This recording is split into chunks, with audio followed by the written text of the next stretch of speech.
بعدش بگو چی کار داری؟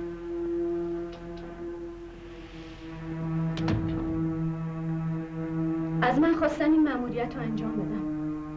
در ضمن بهم گفتن توی این چمدونا 1,300,000 دلار پول نقده. با اولین پرواز دبی برات آوردم. ولی همش تقلبیه. یه مش کاغذ بی‌ارزش. اینو اول گفتم که باورم کنی. خودت گفتی بی کلک. جلوتر نیا. جلوتر نیا.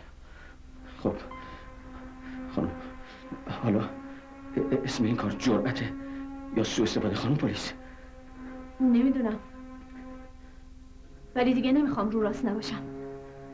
چون فهمیدم تو کی هستی و چی میخوای. از اینکه بی اجازه سر کیفت رفتم معذرت میخوام.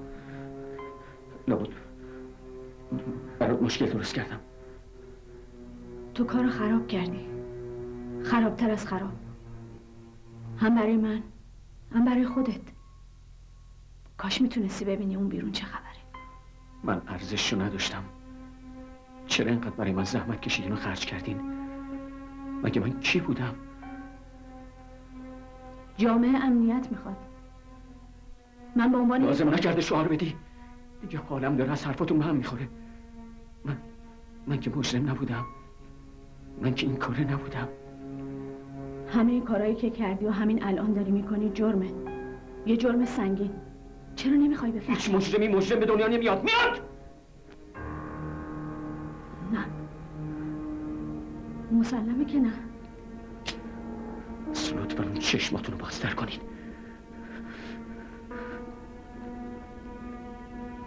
شاید به خاطر همینه که الان اینجا. اما دیر. خیلی دیر. دیگه همه چی تمام شد. تو برای من نمونه زنده خوشبینی و ساده دلی بودی.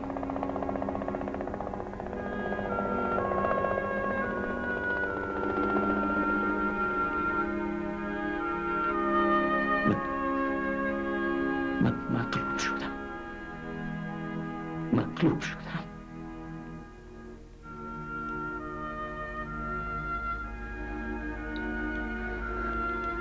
من ساعتها با رامین بودم. خیلی با هم حرف زدیم از همه چیز و همه کس. حالش چطوره؟ میخوای ببینیش؟ شماها رحم ندارین، عاطفه ندارین. برای رسیدن به هدفتون از هر وسیله استفاده میکنین. حتی اگه اون وسیله بچه معصوم و بیگناه من باشه. تو داری قضاوت بیرحمانه میکنی. واقعیتش اینه که رامین خودش خواست تو رو ببینه، منم قبول کردم. رامین برای دیدن زشتی ها هنوز خیلی کوچیکه. من نمیذارم پدرش اینجوری ببینه. حتی اگه خودش بخواد؟ ولی من نمیخوام منو توی این وضعیت ببینه. بس من تا ته غارت رفتم. دیگه چی هست اونو من میخوام؟ رامین هنوز نمیدونه موضوع چیه. نذاشتم بفهمه. شاید بازم دارم مرتکب خطا میشم. به هر حال من یه زنم. ساختن برام مهمتر از ویران کردنه. پس نذاری هیچ وقت رامین این چهره کریه پدرشو ببینه. بذار همه چیز تو همین 4 دیواری تموم بشه.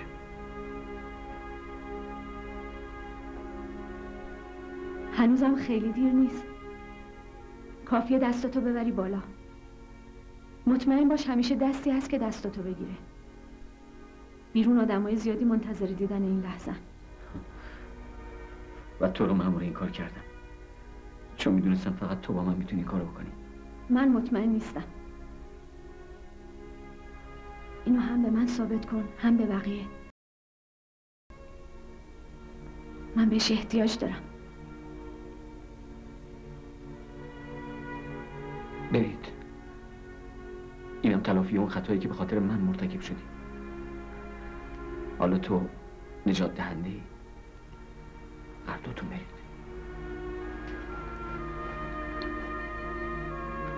ازت ممنونم.